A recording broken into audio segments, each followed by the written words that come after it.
Pernah nggak sih, lo jatuh cinta sama orang yang gak lo kenal, tapi hatimu langsung yakin?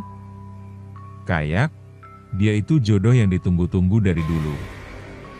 Tapi gimana kalau ternyata, dia bukan manusia? Gue kenal seorang cowok namanya Raga. Biasa aja, bukan orang kaya, bukan juga cowok ganteng. Tapi hidupnya berubah waktu dia ketemu seorang perempuan yang bukan manusia. Jin. Dan bukan cuma itu, dia harus menghadapi kenyataan yang lebih gila. Pacarnya ternyata punya mantan, seekor genderuwo. Mereka berantem demi cinta di dunia manusia. Cerita ini bukan buat nakut-nakutin, tapi biar kita belajar. Kadang cinta itu buta. Saking butanya, sampai kita nggak sadar, kita lagi peluk iblis. Dan inilah kisah cinta yang membawa malapetaka. Sebelum memulai kisahnya, pasang earphone-mu, biar horornya terasa lebih nyata. Kalau kamu suka cerita kayak gini, jangan lupa like, komen, subscribe, dan share ke teman-temanmu. Lorong Misteri selalu punya kisah yang siap bikin bulu kuduk merinding. Malam itu, Raga duduk sendirian di bangku taman belakang masjid. Tempat itu sepi, hanya suara jangkrik dan sesekali langkah kaki warga yang lewat pulang dari pengajian. Dia baru saja putus dari pacarnya yang 5 tahun. Hatinya remuk. Tapi malam itu, semuanya berubah. Dari balik kabut tipis yang menyelimuti taman, muncullah seorang perempuan, langkahnya pelan. Dres putihnya melambai pelan tertiup angin. Rambutnya panjang tergerai, matanya hitam pekat seperti menyimpan luka. Tapi wajahnya luar biasa cantik. Seolah bukan manusia biasa. Raga sempat menoleh, lalu buru-buru memalingkan muka. Tapi perempuan itu malah duduk di sampingnya. "Kamu kelihatan sedih," katanya pelan, suaranya lembut tapi dingin. Raga terdiam. Dalam hati, dia heran. Siapa perempuan ini? Kenapa datang jam segini? Tapi rasa heran itu perlahan menghilang. Ada yang aneh, perempuan itu membuat Raga merasa damai. Aman. Nyaman. "Aku sendirian juga, kok," bisiknya sambil tersenyum. Dan sejak malam itu, mereka jadi sering bertemu. Setiap malam. Selalu di bangku taman yang sama. Tapi Raga belum tahu, malam pertama itu adalah awal dari cinta terlarang antara dua dunia. Dan seseorang sedang mengintai mereka dari jauh. Bukan orang biasa. Tapi genderuwo. Seminggu berlalu sejak pertemuan pertama itu. Raga makin sering ke taman. Bukan buat cari angin, tapi buat ketemu dia. Perempuan itu bilang namanya Laras. Tapi dia nggak pernah cerita soal keluarganya, rumahnya di mana, atau asal-usulnya. Yang Raga tahu, Laras selalu muncul malam. Dan selalu di taman itu. "Aku nggak suka keramaian," katanya waktu Raga ajak jalan ke tempat lain. Dan anehnya, Laras nggak pernah makan, minum, atau pegang HP. Bahkan bayangannya pun nggak pernah kelihatan waktu lewat lampu taman. Tapi Raga terlalu buta. Dia terlalu jatuh cinta buat mikir logika. Sampai suatu malam, waktu Raga pulang dari taman, dia melihat bekas tapak kaki besar penuh lumpur di depan kosnya. Bekas kaki itu bukan milik manusia. Raga berdiri kaku di depan pintu kos. Tapak kaki itu gede banget. Lebarnya hampir 2 kali ukuran kakinya. Berbentuk aneh, seperti kaki binatang, tapi tegak seperti manusia. Bekas lumpur itu masuk sampai ke dalam halaman, lalu menghilang tepat di bawah jendela kamarnya. Jantung Raga makin cepat. Malam itu, angin berembus kencang, dan lampu depan kos sempat mati nyala sendiri. Waktu masuk kamar, Raga buru-buru kunci pintu. Tapi pikirannya nggak tenang. Apa ini cuma orang iseng? Gumamnya pelan. Tapi hatinya bilang lain. Dia ingat sesuatu. Tadi di taman, Laras sempat melirik tajam ke arah gelap di balik pepohonan. Matanya berubah. Sekilas menyala merah.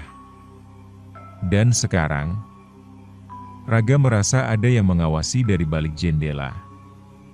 Tapi saat dia buka tirai, tak ada siapapun. Hanya suara nafas berat dari balik pohon mangga. Malam berikutnya, Raga nekat nanya. "Laras, kamu sebenarnya siapa?" Perempuan itu diam. Tatapannya kosong menembus langit malam. "Kamu takut sama aku, Raga?" Raga geleng. Walau hatinya mulai nggak tenang, dia tetap jatuh dalam senyuman Laras. Tapi malam itu, Laras akhirnya jujur. "Aku bukan manusia. Tapi aku sayang kamu." Raga tertawa kecil. "Jangan bercanda gitu ah." Tapi senyum Laras nggak berubah. Dia memejamkan mata. Dan dalam hitungan detik, tubuhnya berubah. Kulitnya pucat. Matanya merah. Kakinya melayang sejengkal dari tanah. Raga jatuh terduduk. Nafasnya tercekat. Tapi anehnya, dia tidak bisa lari. Laras kembali ke wujud semula. "Aku jin, Rak. Tapi aku rela jadi apapun, asal bisa bersamamu." Dan sejak malam itu, Raga tahu, dia sudah masuk ke dunia yang gak bisa dia pahami sepenuhnya. Dunia cinta yang penuh bahaya. Karena bukan cuma dia yang mencintai Laras. Ada yang lain. Yang lebih buas. Dan lebih menyeramkan. Sejak malam itu, Raga jarang tidur nyenyak. Bukan karena takut, tapi karena bayang-bayang Laras terus muncul dalam mimpinya. Kadang dia tersenyum, tapi lebih sering dia menangis. Suatu malam, Raga pulang lewat gang belakang. Udara dingin. Lebih dingin dari biasanya. Di ujung gang, dia lihat sosok tinggi besar, berdiri memunggunginya. Berbulu hitam. Bau anyir tercium sampai menusuk ke dada. Makhluk itu berbalik perlahan. Matanya merah membara. Giginya bertaring, dan lidahnya menjulur seperti ular. "Kamu manusia lemah, berani rebut milik aku?" Suaranya berat, menggema di kepala Raga. Bukan lewat telinga, tapi langsung masuk ke dalam batin. Raga mundur. Kaki gemetar. Tapi makhluk itu cuma tertawa. "Dia milikku. Dan aku akan ambil dia kembali dengan darahmu." Lalu, makhluk itu menghilang dalam asap hitam. Tapi malam itu, Raga sadar. Cinta ini bukan sekadar cinta. Ini perang. Dan dia sedang melawan genderuwo. Raga nggak bisa tidur. Tangannya gemetar tiap kali ingat mata merah itu. Esok malamnya, dia datangi Laras di taman. Tapi wajah Laras terlihat berbeda. Dia menangis. Air matanya bening, tapi begitu jatuh ke tanah, berubah jadi uap tipis. "Aku nggak bisa lindungin kamu lagi, Rak." Dia sudah tahu. Raga berusaha tenang.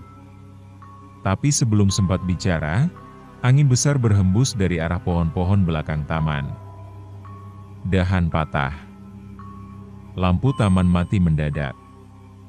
Sosok itu muncul dari kabut tebal, si genderuwo. "Pergi dari sini, Laras," suaranya mengguncang udara. Laras berdiri di depan Raga, tangannya terangkat, seolah menahan sesuatu. "Aku bukan milikmu lagi." Tapi genderuwo itu mengaum. Tanah bergetar. Dan dalam sekejap, tubuhnya menyerbu Laras. Raga cuma bisa menjerit. Cahaya putih membungkus tubuh Laras. Mereka bertabrakan. Teriakan gaib memekakan telinga. Malam itu, di taman yang dulu tenang terjadi pertarungan cinta antara jin dan iblis. Dan Raga, hanya manusia lemah di tengah amarah dua makhluk dari alam berbeda. Sejak malam pertarungan itu, Raga pingsan di taman. Warga menemukannya keesokan paginya, tubuhnya kaku, matanya masih terbuka. Yang aneh, ada luka 3 cakaran besar di punggungnya. Seperti dicakar binatang buas. Tapi dokter bilang, itu bukan luka biasa. Dagingnya gosong, seperti dibakar dari dalam. Raga dirawat di rumah sakit selama 3 hari. Tapi yang membuatnya resah bukan lukanya, tapi Laras. Dia menghilang. Sejak malam itu, Laras nggak pernah muncul lagi. Bangku taman kosong. Angin terasa hampa. Raga menyesal. Harusnya aku nggak maksa terus ketemu dia, harusnya aku sadar dari awal. Tapi perasaan itu nggak bisa dipadamkan. Cinta Raga terlalu dalam, meskipun untuk sosok yang bukan dari dunia yang sama. Tapi cinta juga yang membuat makhluk lain murka.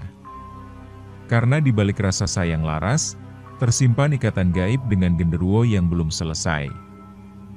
3 hari setelah keluar dari rumah sakit, Raga mulai diganggu. Suara langkah berat terdengar di atap kos setiap tengah malam. Bau busuk muncul tiba-tiba, lalu menghilang.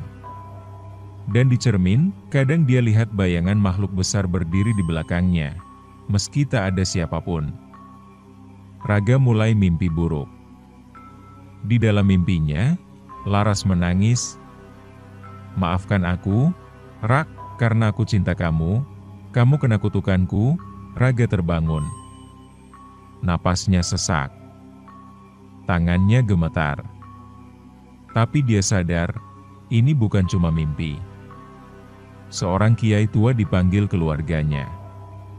Setelah melihat Raga, kiai itu berkata lirih, "Kamu dicintai oleh jin perempuan. Tapi jin itu pernah dipelihara oleh genderuwo dalam perjanjian darah. Dan kau sudah jadi korban perantara."